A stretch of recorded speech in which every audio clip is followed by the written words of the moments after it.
자, 안녕하세요. 고급화학입니다. 오늘은 전자배치에 대해서 한번 배워보도록 하겠습니다. 자, 우리가 지금까지 배웠던 내용들을 잘 보면은 수소원자, 즉 전자가 하나, 양성자가 하나, 즉 양성자와 전자 사이의 상호작용이 딱 한 가지일 경우만 우리가 배웠어요. 그렇기 때문에 간단한 수식이라든지 아니 우리가 배웠던 공식이라든지 이런데 잘 맞아 떨어졌다면 지금부터는 전자를 두 개 이상 가지는 다전자 원자에 대해서 한번 배워볼 겁니다. 이런 다전자 원자 같은 경우는 좀 복잡해요. 왜 복잡하냐? 바로 헬륨을 먼저 그려보면은 헬륨 같은 경우는 원자 핵에 양성자 두 개, 그리고 전자 두 개. 바닥 상태일 때라고 생각하면은 첫 번째 전자 껍질에 전자가 이렇게 두 개, 이렇게 그려진 모습입니다. 즉 얘가 바로 우리가 헬륨의 전자 배치라고 할 수가 있습니다. 그런데 여기서 나올 수 있는 상호작용은 바로 양성자와 전자 사이의 상호작용들도 있고요. 그리고 양성자와 중성자, 그리고 중성자와 전자 등등 선생님이 지금 이렇게 표시한 건 4개밖에 없지만 더 다양한 경우의 수를 따지게 되면은 더 많은 상호작용이 나오게 됩니다. 그래서 과학자들이 세운 수식과 잘 맞지 않게 돼요. 특히 우리가 지난 시간에 배웠던 슈레딩거 방정식 있죠? 거기는 수소 원자 같은 경우는 매우 잘 맞아 떨어지지만 전자를 두 개 이상 가지는 다전자 원자, 즉 헬륨 원자부터는 조금씩 달라지게 됩니다.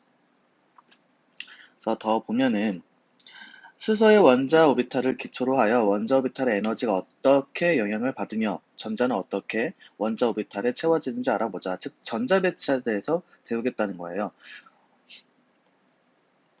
우리가 화학원에서 전자 배치 세 가지 배웠었죠? 전자 배치 규칙. 첫 번째가 바로 싸움 원리. 두 번째가 파울리 베타 원리. 그리고 마지막으로 훈트 규칙이 있었습니다. 싸움 원리 같은 경우는 1s 오비탈부터 전자를 차례대로 채워나가는 걸 의미했고요. 파울리 베타 원리는 전자 법칙, 전자 배치가 성립이 되는지 되지 않는지 그걸 알아보는 거고, 훈트 규칙 같은 경우는 우리가 바닥 상태의 전자 배치를 알아보는 규칙이었습니다. 그래서 이거를 조금 더 수준 높은 우리 고급화학 수준에서 같이 다뤄보도록 할 겁니다. 더 나아가 전자배치가 원소의 화학적, 물리적 성질과 어떻게 관련이 있는지 전자배치에 근거하여 주기율표에서 원소의 여러 가지 주기적 성질을 이해하여 보자 라고 적혀 있습니다. 자, 다전자 원자의 선 스펙트럼. 우리가 지금까지 배웠던 내용은 바로 헬륨의 선 스펙트럼에 대해서 한번 배워봤었어요. 헬륨의 선 스펙트럼을 가지고 우리가 에너지가 어떻게 얻어질 수 있는지, 흡수되는 에너지를 어떻게 구하는지, 방출하는 에너지를 어떻게 구하는지, 그리고 방출하는 에너지는 가시광선 영역인지 자외선, 적외선 영역인지 이런 것들에 대해서 알아보고, 그리고 각각에 해당되는 에너지도 한번 구해봤었는데, 다전자 원자도 이 수소와 똑같은 에너지 범위를 갖는 줄 알았는데 실제로 우리가 스펙트럼을 조사해 보니까 수소와 같은 스펙트럼이 나오지 않고 더 특이하게 스펙트럼이 방출되는 것을 확인할 수 있었습니다. 잘 보면은 다전자 원자의 선 스펙트럼은 수소 원자의 선 스펙트럼과 달리 선의 수가 많고 가까이 밀집되어 있는 선들이 나타나는데, 이것은 다전자 원자 내의 전자에서 오비탈들의 에너지 준위가 한 개의 전자를 갖는 수소 원자처럼 단순하지 않다는 걸 의미합니다.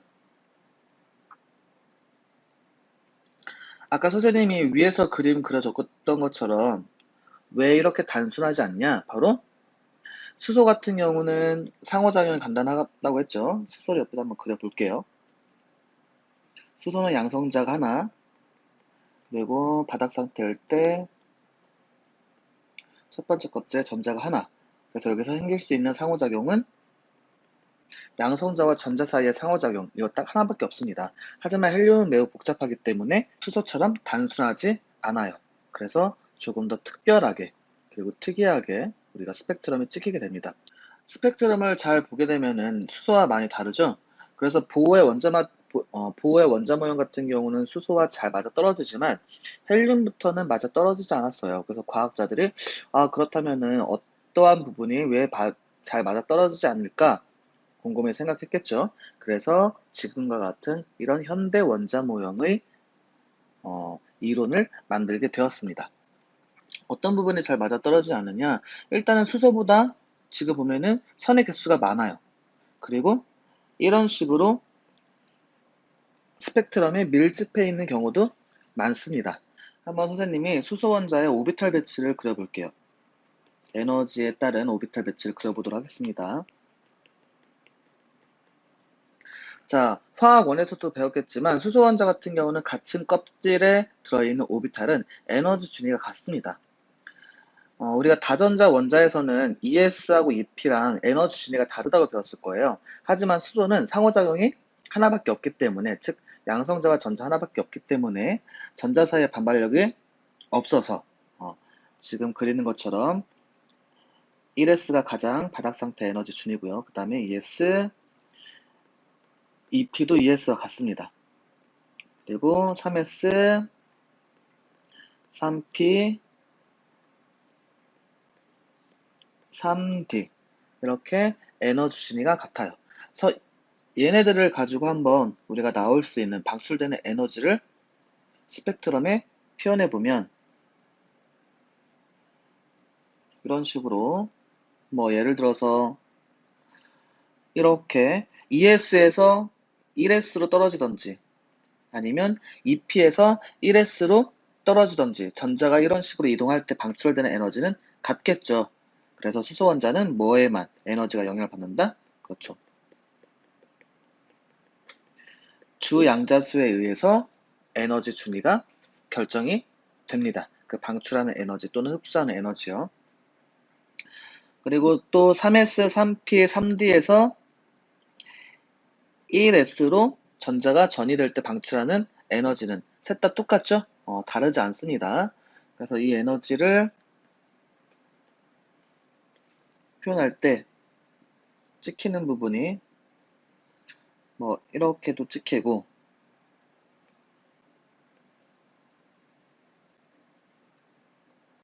여기 이렇게 아주 단순하게 찍히게 됩니다.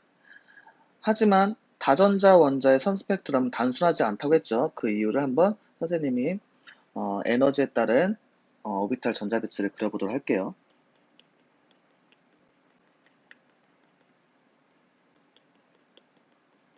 다전자 원자부터는 전자들이 이제 2개 이상이 되기 때문에 전자 사이에 반발력이 생겨요.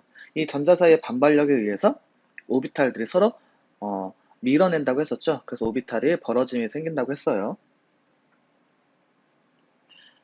그래서 1S가 가장 바닥이고 그 다음에 ES, 그 다음에 EP, 그리고 3S, 그리고 그 위에 3D. 조금 더 그려보기 위해서 얘네들을 밑으로 내릴게요.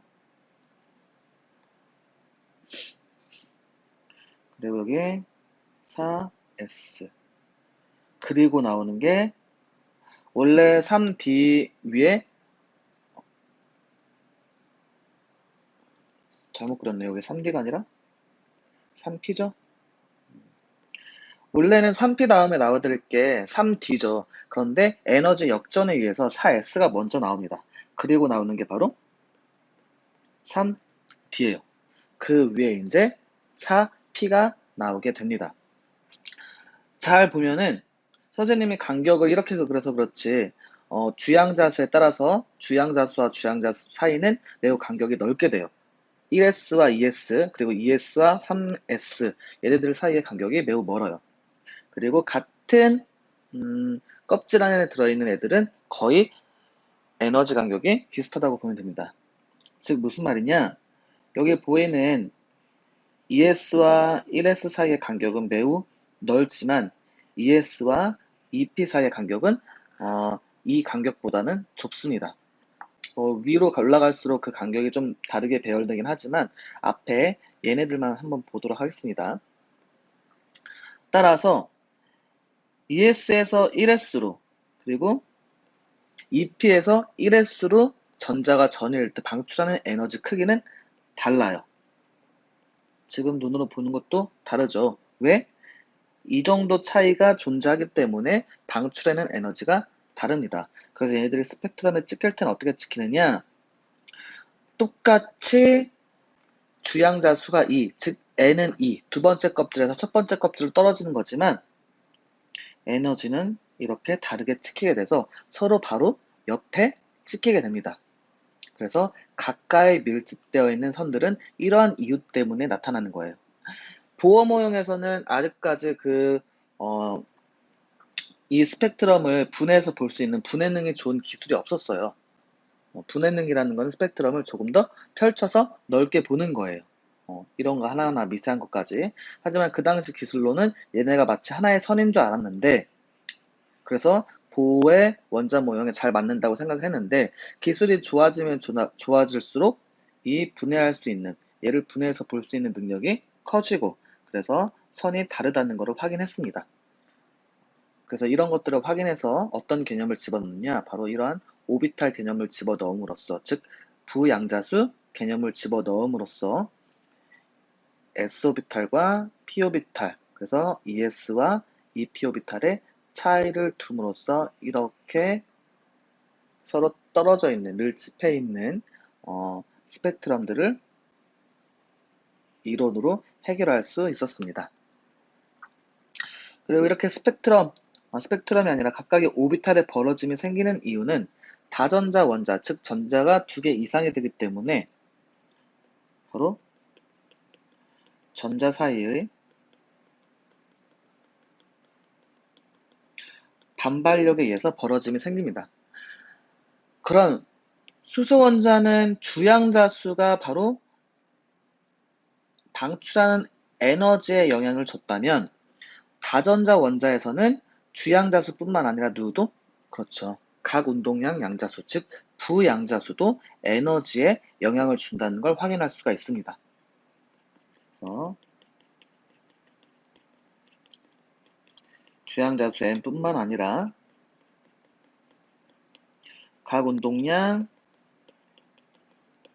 양자수 또는 당위양자수 또는 부양자수, 얘도 마찬가지로 에너지에 영향을 준다는 걸 우리가 확인할 수 있습니다.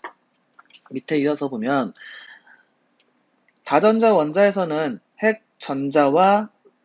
핵과 전자와의 인력에 의한 위치 에너지, 핵 사이의 반발력과 그리고 전자 사이의 반발력에 의한 위치 에너지도 존재하므로 슈리딩거 방정식의 정확한 해를 구하는 것이 불가능하다. 다만 근사적 방법과 컴퓨터를 이용해서 해를 구한다. 보어까지는 잘 맞아떨어지지만 다전자 원자는 잘 맞아떨어지지 않기 때문에 근사적 방법을 이용하는 겁니다. 자, 두 번째, 오비탈의 에너지 준위를 봅시다. 다전자 원자는 분간학 실험과 그리고 이론 계산 결과에 따르면 전자 사이에 뭐 때문에? 그렇죠. 반발 때문에 여기 보이는 ES 오비탈보다 EP 오비탈의 에너지가 더 높고 3S보다는 3P 오비탈이 더 높고 3P보다는 3D 오비탈의 에너지가 더 높다. 잘 보면 맞죠? 아까도 설명했습니다. 반발력에 의해서 이렇게 벌어진다는 걸. 이 같은 에너지 차이를 어떻게 설명할 수 있을까? 그럼 에너지가 차이 나는데 이걸 설명하는 방법이 밑에 써 있습니다. 다전자 원자에서는 다른 전자의 존재 때문에 어떤 한 전자가 느끼는 실제 전하의 크기가 감소되는데 이를 뭐라고 부른다? 그렇죠. 가려막기 효과라고 부릅니다.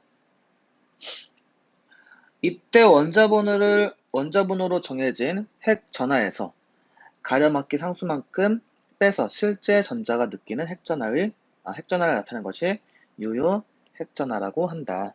우리가 화학 1에서 원자의 주기적 성질을 배울 때 그냥 핵전하가 아니라 유효 핵전하라고 계속 배웠을 거예요. 그 유효 핵전하가 뭐라고 했어요? 실제 전자가 느끼는 핵전하를 우리가 유효 핵전하라고 했었죠?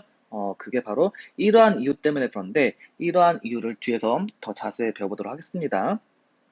일단 가려맞게 상수를 볼게요.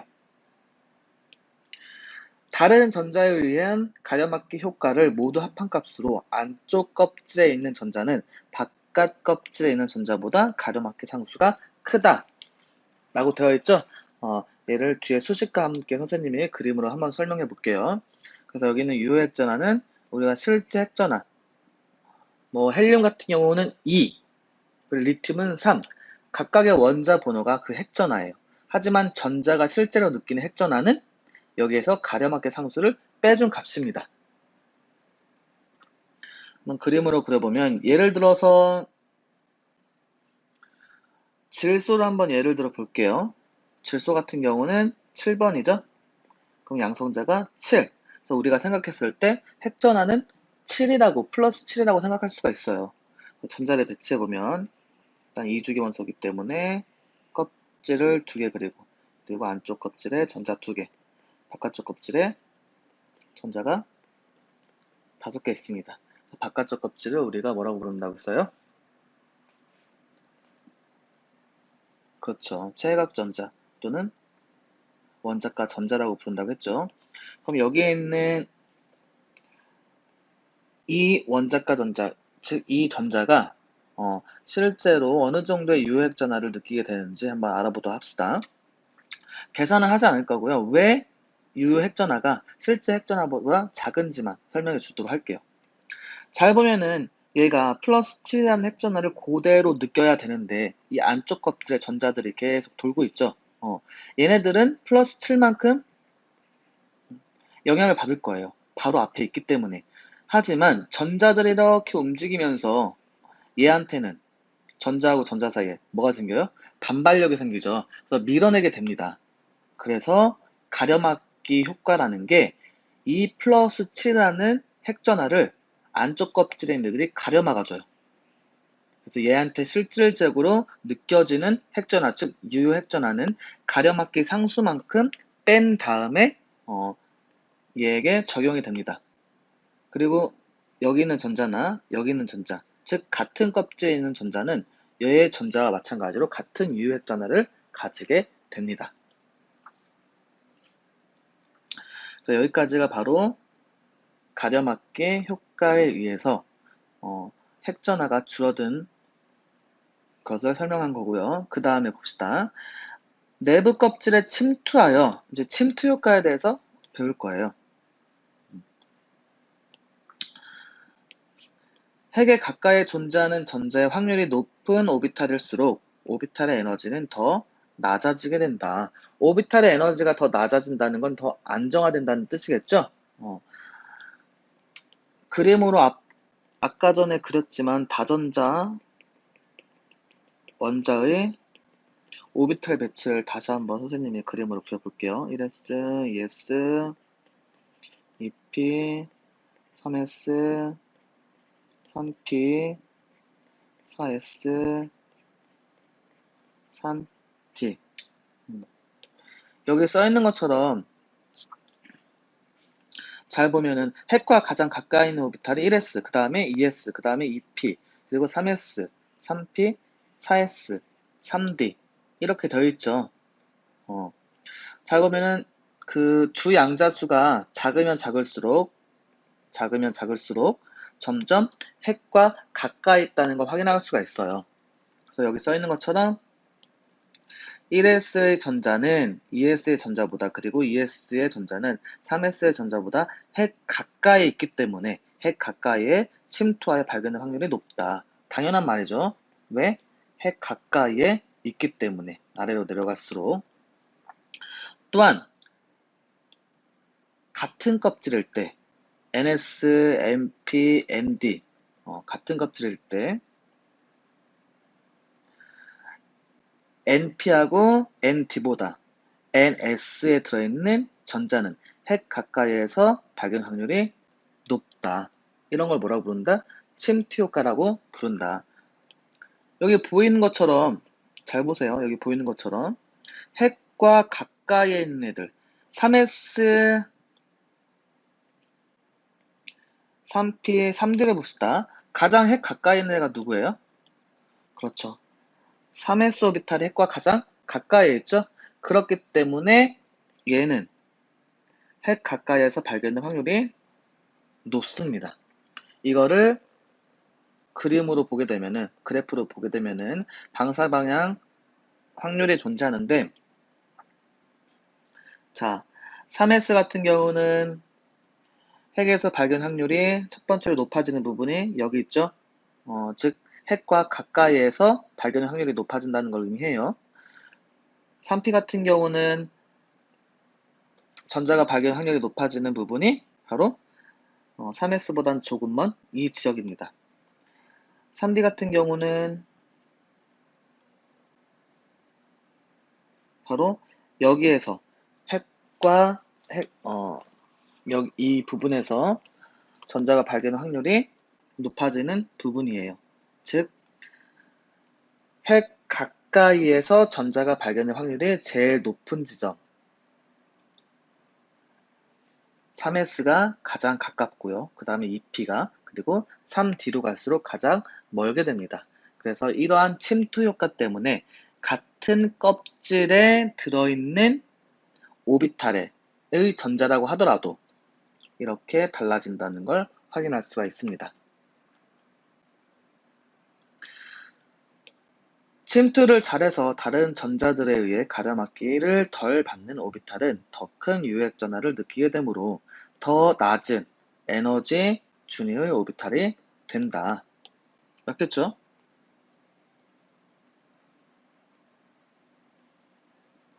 그래서 여기에는 3s가 다른 3p, 3d보다 더 낮은 에너지 준위의 오비탈이 된 겁니다.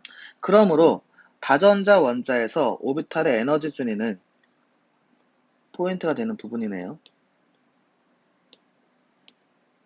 주양자수 n뿐만 아니라 각 운동량 L에도 영향을 받는다. 바로 선생님이 여기서 설명했던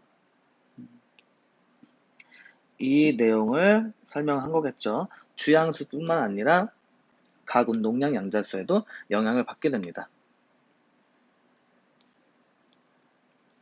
자, 그렇다면 실제로 다전자 원자의 전자 배치를 할 건데요. 앞에서 설명했던 것처럼 세 가지 원리 또는 규칙에 의해서 전자가 배치되게 됩니다. 자, 읽어보면 원자에 관한 양자역학적 모형을 이용하면 여러 원자에서 수소 원자 형태의 오비탈에서의 전자 배열이 주기율표의 체제를 설명할 수 있다는 것을 알 수 있다. 핵에 양성자를 한 개씩 추가함에 따라 수소 원자 형태의 오비탈에 전자를 한 개씩 추가하는 것을 바로 싸움 원리라고 한다. 전자를 하나하나씩 차곡차곡 채워나가는 것을 바로 그렇죠. 싸움 원리라고 하는 겁니다.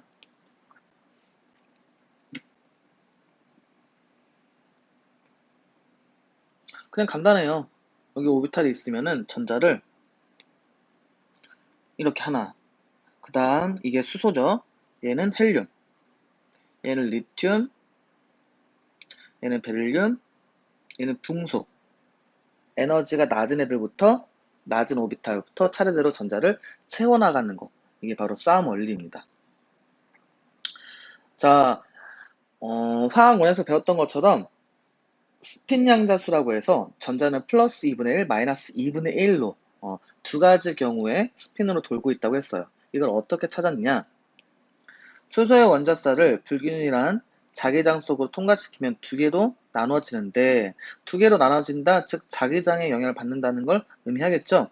이는 회전하는 전자가 자기 운동량을 가지므로 자기장에 영향을 받기 때문에 자기 운동량을 갖는다고 할 수가 있어요. 원자가 외부 자기장 속에 있을 때 전자가 두 가지의 다른 배양의 자기 운동량을 가진다는 걸 의미한다. 이렇게 두 가지의 자기 운동량, 얘를 뭐라고 부르냐? 스핀 양자수라고 부릅니다. 스핀 양자수는 전자가 스스로 축을 중심으로 회전한다고 생각될 수 있는 스핀 운동에 기인하는 양자수로 어떤 값만 갖는다? 그렇죠. 이러한 플러스 2분의 1과 마이너스 2분의 1 두 가지 값만 갖게 됩니다. 그래서 옆에 그림 보이는 것처럼 이렇게 플러스 2분의 1은 우리가 보통 위로 표시하고요. 그리고 마이너스 2분의 1은 보통 아래로 표시를 합니다. 여러분들 그 플랭임의 뭐 오른손 법칙 이런 거 있죠? 지금 오른손으로 엄지를 위로 올리고 나머지 네 손가락을 한번 감아 보세요. 그러면은 얘와 같은 모양이 될 거예요. 위 방향, 엄지손가락이 되고 나머지를 감기는 거죠. 그리고 엄지를 이제 아래로 하고 네 방향을 감아 보세요. 그럼 얘와 같이 방향이 나오게 됩니다. 그래서 여러분들 이제부터는 위 방향을 그냥 플러스 2분의 1, 아래 방향을 마이너스 2분의 1이라고 생각해 주면 돼요. 자, 옆으로 넘어와서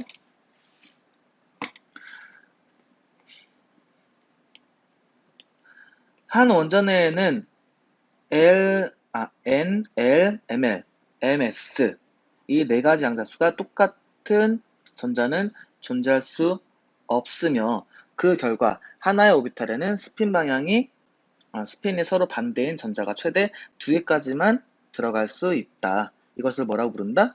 그렇죠. 파울리 베타 원리입니다. 자, 이 파울리 베타 원리의 예를 한번 알아보도록 하겠습니다.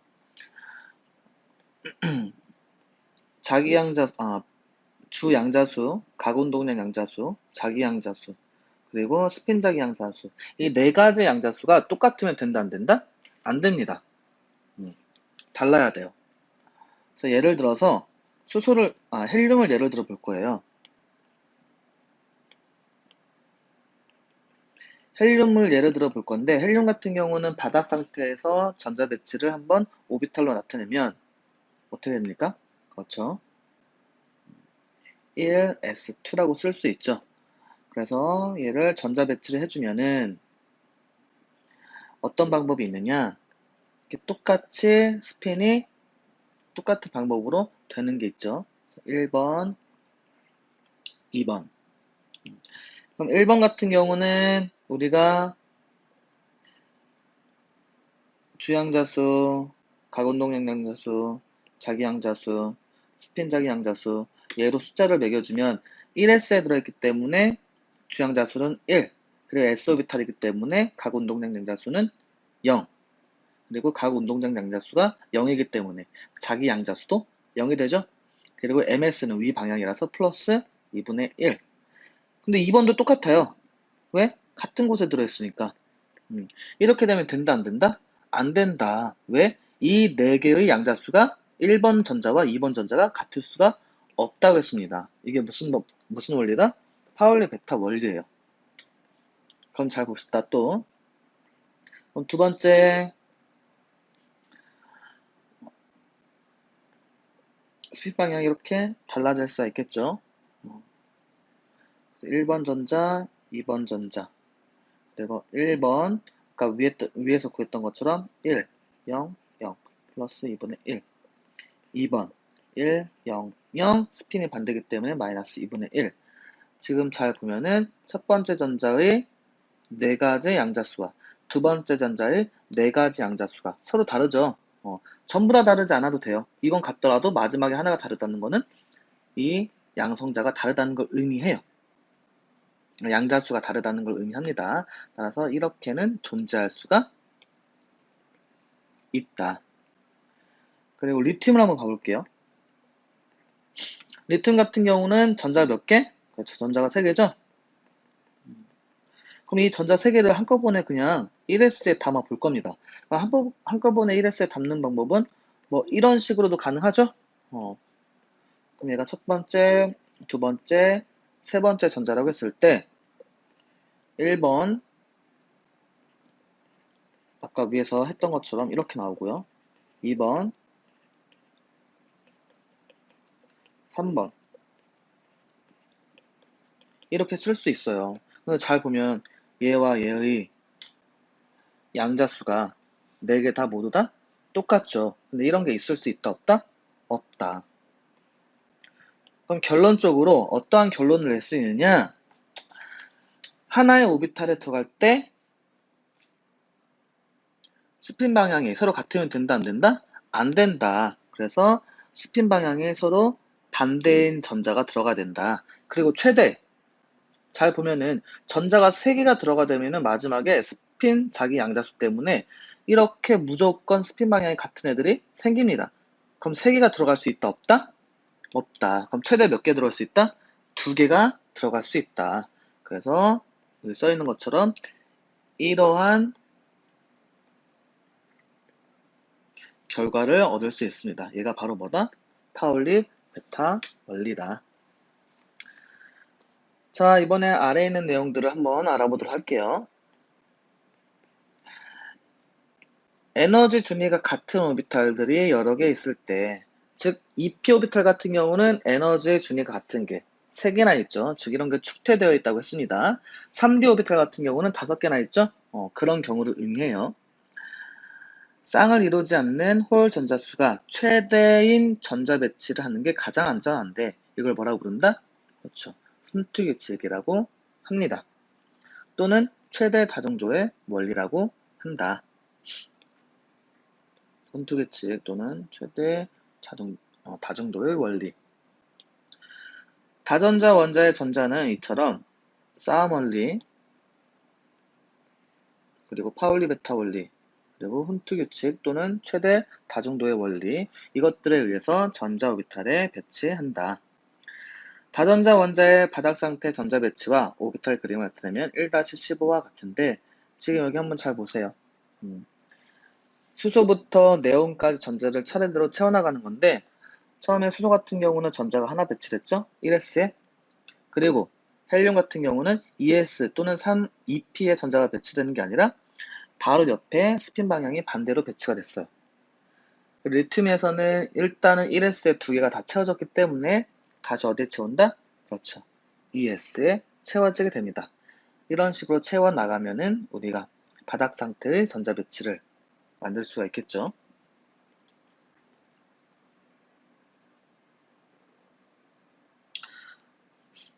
자, 여기서 질소의 전자 배치가 이렇게 쓸 수 있는데, 여기 앞에 이 부분은 누구와 전자 배치가 똑같아요? 그렇죠. 헬륨과 전자 배치가 똑같죠? 그래서 어떻게 쓸 수 있느냐? 이렇게 가려놓고 뒤에 거를 이어서 이런 식으로 쓸 수가 있습니다.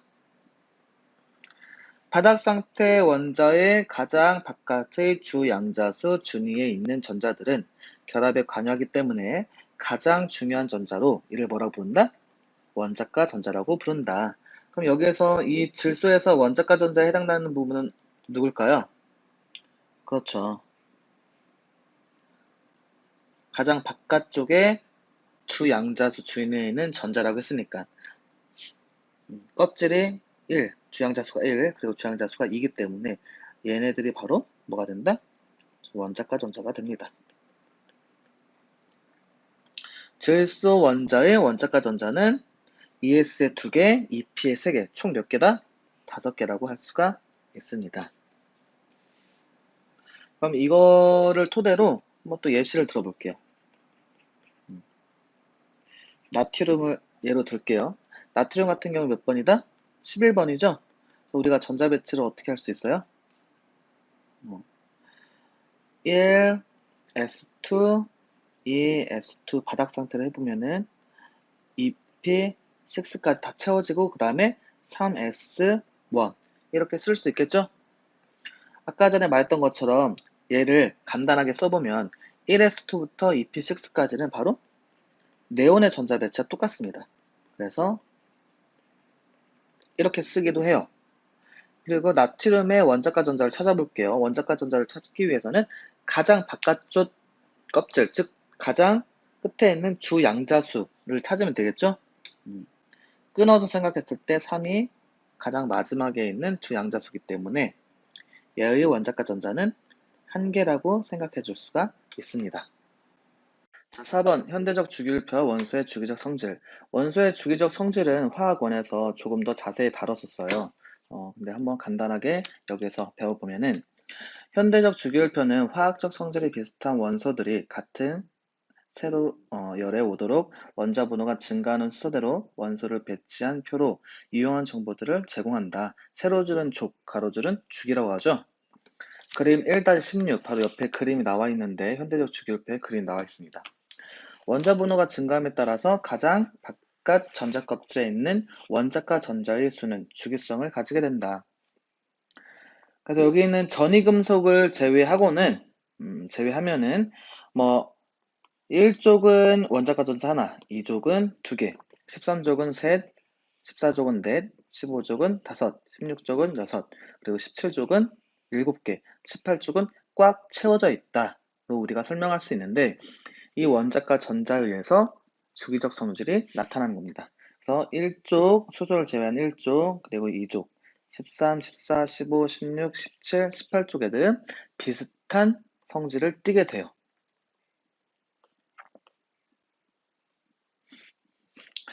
18족 원소를 제외한 같은 족 원소들은 같은 수의 원자과 전자를 가지며 화학적 성질이 비슷하고, 즉 원자과 전자의 수가 같으면 화학적 성질도 비슷하다. 그래서 화학적 성질을 결정하는 건 누구다? 전자라는 걸 우리가 확인할 수가 있습니다. 같은 주기의 원소들은 같은 전자 껍질의 수를 가진다. 원소는 성질에 따라서 어떻게 나뉜다? 금속, 비금속, 중금속으로 분류하고 중금속은 반도체 성질을 갖는다. 그래서 우리가 반도체에 많이 사용하는 게 바로 여기 있는 규소죠. 화학원에서 여러 가지 이제 주기적 성질을 배웠을 텐데, 원자 반지름, 그리고 이온화 에너지, 전자친화도, 뭐 이런 것들을 배웠을 거예요. 그런 것들에 대해 간단한 설명이 나와 있는데, 여기 있는 첫 번째 단락 같은 경우는 바로 원자 반지름에 대해서 나와 있습니다.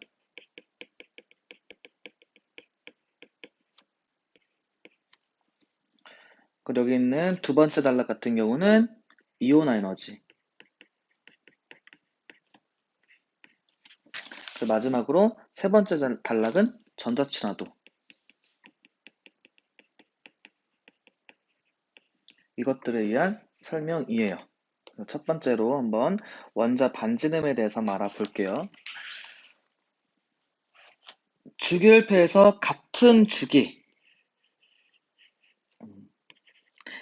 주기의 원소들에서는 원자 번호가 증가할 때 전자 껍질 수가 그대로인데, 원자 번호가 이제 증가하면 같은 주기이기 때문에 같은 원자 껍질, 전자 껍질을 갖게 되겠죠. 양성자와 전자가 각각 한 개씩 늘어난다. 그러나 늘어난 전자는 같은 껍질에 들어가므로 가려막기가 충분하지 않아 유효핵전화는 증가하게 된다. 그래서 같은 주기에서 우리가 포인트로 둬야 될 단어는 바로 유효핵전화입니다.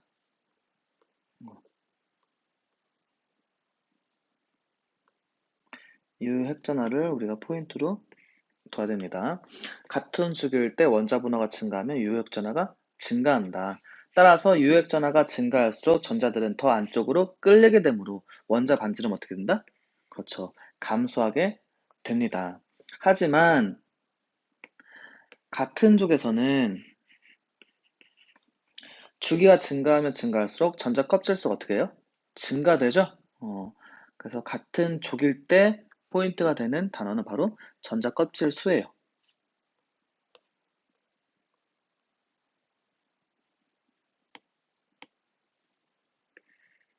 이 전자 껍질 수가 증가하면은 원자 반지름이 어떻게 된다? 증가한다. 그래서 여기다 다시 한번 정리하면 원자 반지름은 우리가 두 가지로 표현할 수가 있는데, 첫 번째가 같은 주기일 때